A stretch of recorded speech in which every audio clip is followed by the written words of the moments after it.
تو اس پر ہم بات کر لیتے ہیں. اسلام آباد بیورو چیف خاور گھمن ہمارے ساتھ ہیں. خاور، تھینک یو سو مچ. آپ تو وہاں بیٹھے ہیں اور ظاہر ہے یہاں پر تو ہمارے پاس جو استعفے کا متن ہے اس سے تو صرف انہوں نے یہی مینشن کیا ہے جسٹس اعجاز الحسن نے کہ میں مزید کام نہیں کرنا چاہتا. سو یہ کیا معاملات بنے، کیونکہ بیک ٹو بیک استعفے آنا اور پھر ایک ایسے جج کا استعفی آنا جس نے آگے اسی سال چیف جسٹس آف پاکستان بننا تھا. دیکھیں جی، بظاہر تو یہی پتہ چلا ہے کہ آپ کو یاد ہوگا کہ ایک خط انہوں نے 2 دن پہلے وہ جو میڈیا کی زینت بنا اس کے اوپر خاص طور پر جو جسٹس مظاہر علی نقوی صاحب کے حوالے سے کیس جس انداز سے چل رہا تھا، اس حوالے سے جو ہے سابقہ جسٹس اعجاز الحسن صاحب نے یہ جو چیز، بالکل آپ نے صحیح فرمایا کہ سینئر موسٹ جج تھے، انہوں نے چیف جسٹس بننا تھا اس سال اکتوبر کے اندر. تو ان کی رائے کے مطابق جس انداز سے کارروائی بڑھ رہی ہے وہ ایک جو متعین شدہ طریقہ کار ہے. جس طرح ماضی کے اندر جو موجودہ چیف جسٹس صاحب کے حوالے سے الزامات کچھ لگے تھے، آپ کو پتا ہے کہ ایک معاملہ چلا سپریم جوڈیشل کونسل میں، اس کے اوپر جو ہے عدالت میں انہوں نے رجوع کی، سپریم کورٹ کے سامنے اپنا معاملہ لے کے آئے، سپریم کورٹ نے ان کی بات سنی. آپ کو پتا ہوگا پھر وہ سپریم جوڈیشل کونسل کی کارروائی ساری جو ہے ساری روک دی گئی اور سارا کیس چلا. تو اس کے اوپر جسٹس اعجاز الحسن صاحب کی ایک رائے تھی اور انہوں نے اس رائے کا اظہار کیا. اور اس کے بعد گزشتہ روز جب سپریم جوڈیشل کونسل کا اجلاس ہوا تو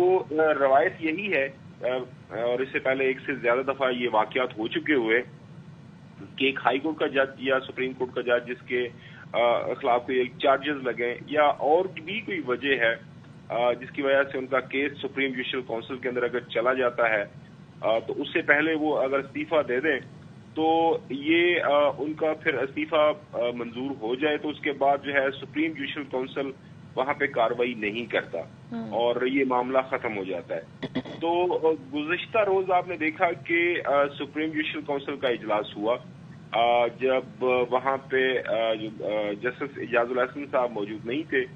ایک جو خبر ہے اس کے مطابق یہی ہے کہ اس اجلاس کی اب ضرورت نہیں تھی، چونکہ جب استعفیٰ آ گیا اس کے بعد استعفیٰ منظور ہو گیا صدر پاکستان کی طرف سے جسٹس مظاہر علی نقوی صاحب کا، تو سپریم جوڈیشل کونسل کا اجلاس نہیں بنتا تھا اور یہی روایت ماضی کے اندر رہی ہے. لیکن جو ہے موجودہ سپریم جوڈیشل کونسل ہے جس کو ہیڈ کر رہے ہیں موجودہ چیف جسٹس صاحب، ان کی رائے کے مطابق کہ ایک جج کے اوپر اگر الزام لگے ہیں اور ان الزامات کی وجہ سے ظاہر ہے ساکھ متاثر ہوئی ہے سپریم کورٹ آف پاکستان کی، تو ایسا نہیں ہو سکتا کہ جج صاحب استعفیٰ دیں اور سائڈ پہ ہو جائیں، لہٰذا ان کو ان الزامات. لیکن آپ کا نقطہ نظر اس میں خبر کیا ہے؟ روایت جو بھی رہی ہو، لیکن ہمارے یہاں آپ کو پتا ہے کہ مٹی پاؤ کی پالیسی ہمیشہ سے رہی ہے. یعنی کہ اگر لیٹس سے کہ کسی شخص کے اوپر، کسی بھی شخص کے اوپر، میں جوڈیشری کی بات نہیں کر رہا، کوئی الزام لگتا ہے تو پہلے کیا ہوتا تھا کہ جی نیب میں اگر کیس گیا ہے تو پلے بارگین کر لے تو اس کے بعد دھل کے آ جائے. اسی طریقے سے اگر کوئی کرپشن کے کسی بھی طرح کا الزام لگا ہے تو آپ اگر